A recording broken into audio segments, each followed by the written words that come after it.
Good morning, good morning, good morning, guys. My name is Sean Dexter, and I welcome you back to the Mango Grow for your daily analysis video. In today's video, we will be covering Bitcoin, and hey, it's gonna be more of a follow-up to the videos that we've been covering over the past couple of days.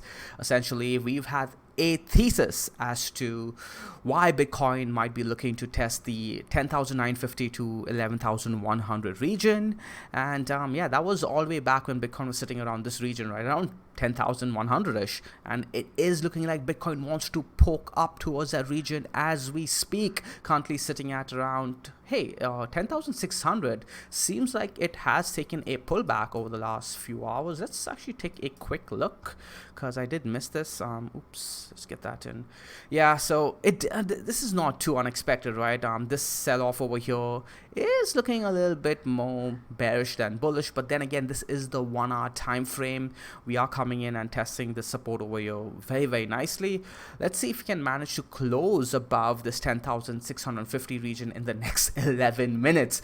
But then again, guys, remember, this is the 1 hour time frame, right? Don't take it too seriously, but hey, it's respecting these levels really well. Even the blue dots over here, so we'll come back and check on this in 11 minutes. For now though, remember, you guys want to keep it mango, you guys want to keep it stress-free, so look at the higher time frames. And if you guys want to look at the lower time frame, just use it as a foundation to add more, or rather a booster, right? A booster to add more conviction to your thesis that should be based on the higher time frames, right? And our thesis has been based on the higher time frames, combining the 1 week, the 4-day time frame, the 2-day, and hey, even the 12-hour time frame has been useful.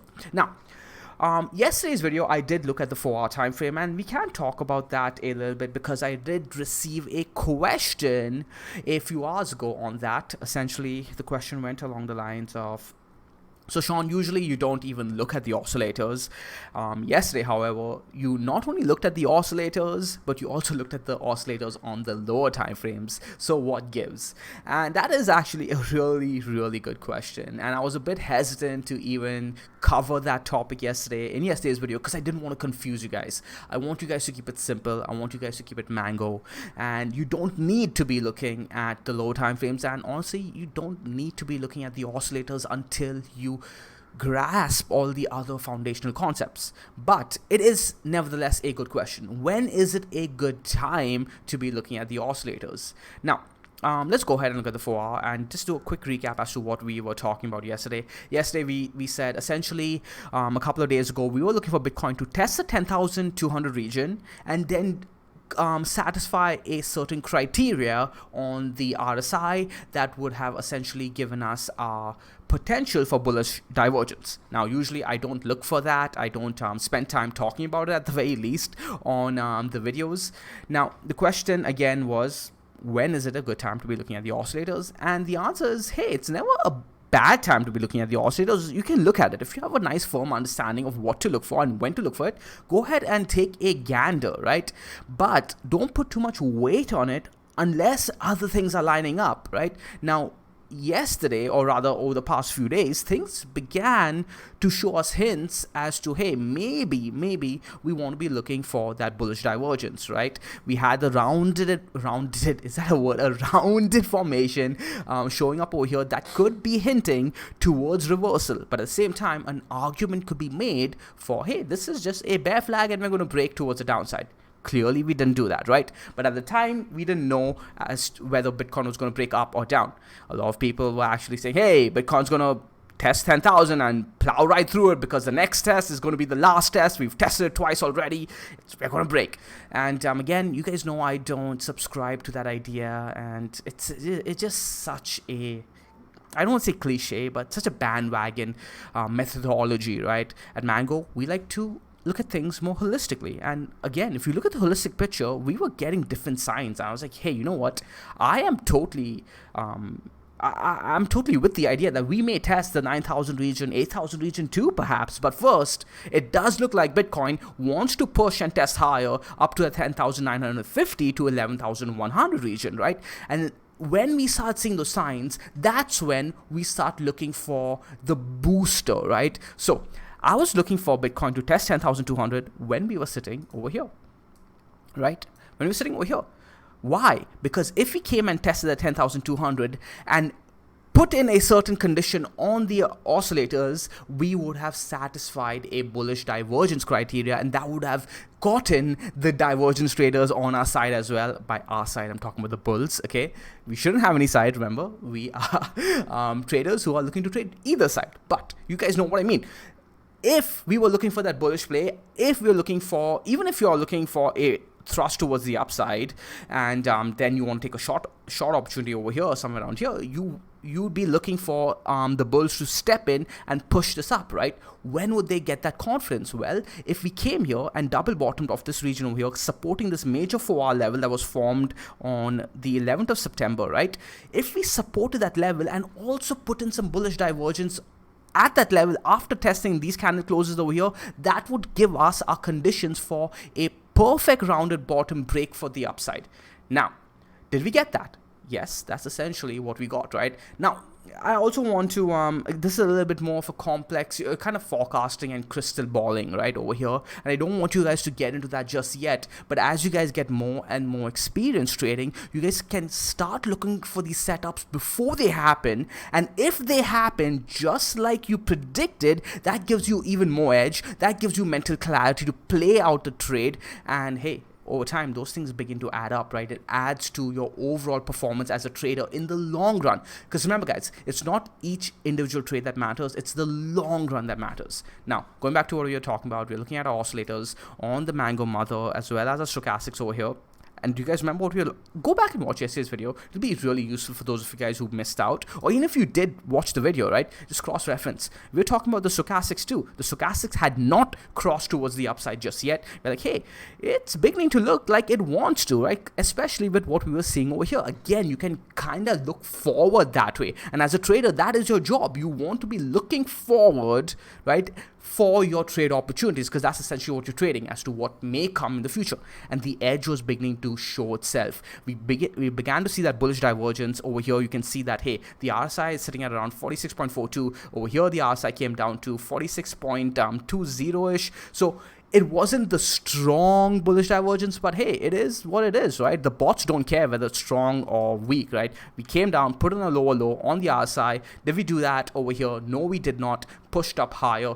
Got the confluence that we were looking for across multiple time frames, across multiple indicators as well, right? And again, guys, the holistic approach is really, really important over here, and I can't stress that enough. This is why I look at multiple time frames. This is why I'm always looking at trend analysis along with support and resistance. If you're looking, so this is one of the mistakes support and resistance traders make, right? Let's say you have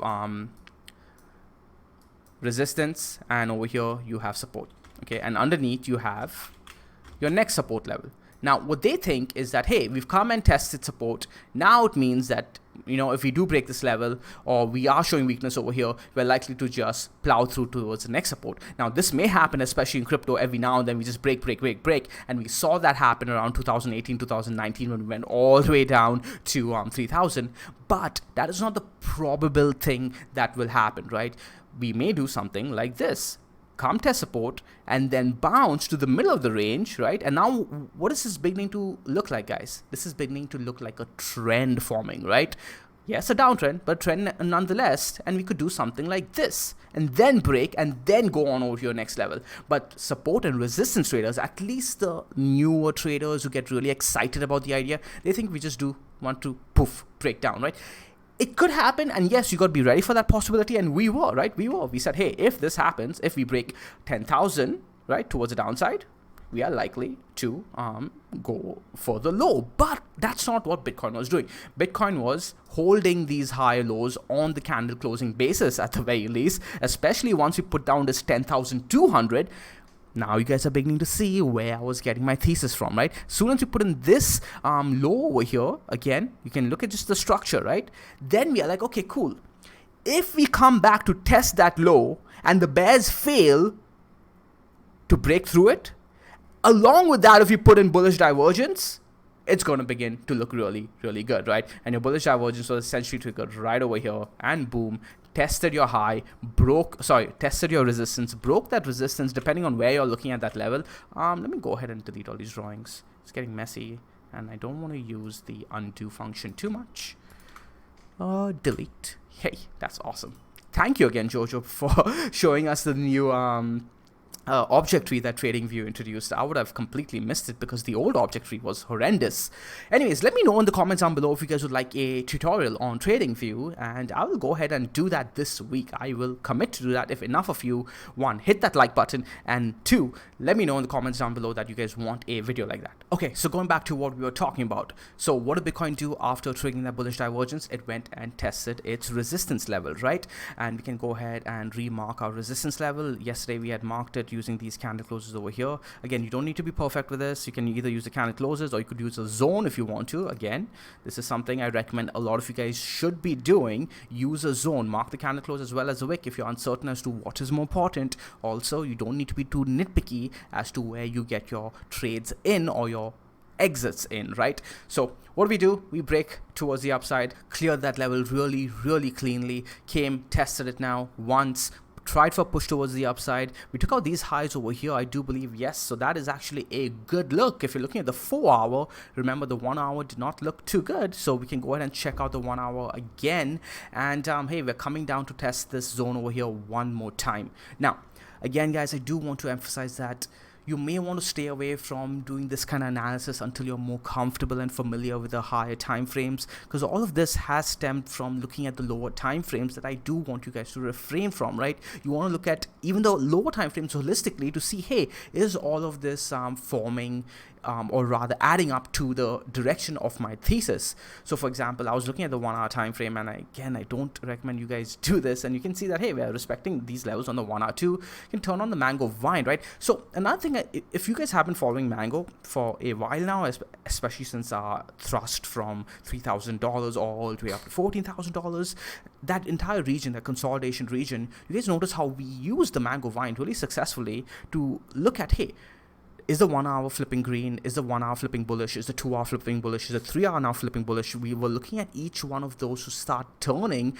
to add to our thesis for that holistic view on whether we might be seeing a market reversal, right? And again, for those of you who do have access to Mango Vine, you can see that, hey, the Mango Vine actually did start turning green somewhere around this region over here at the 10,000 region, right? So that added to our thesis as well. Now, did you need to look at all of this? Did you need to have access to the Mango Vine to be like, okay, you know what, this is likely going to go up over here? No, right? You guys saw how I showed you a viable, a very strong thesis as to how you can come up with that without the Mango Vine. All of this is just edge. Everything in the markets, every indicator you're using, every technique you're using is simply edge. And even if you have a high probability of success, things may always go against you, so risk manage as well, guys. So just to give you guys an update on what the Mango Vine is doing, the 1 hour is green, yes. The 2 hour is green, yes, but the 3 hour is not.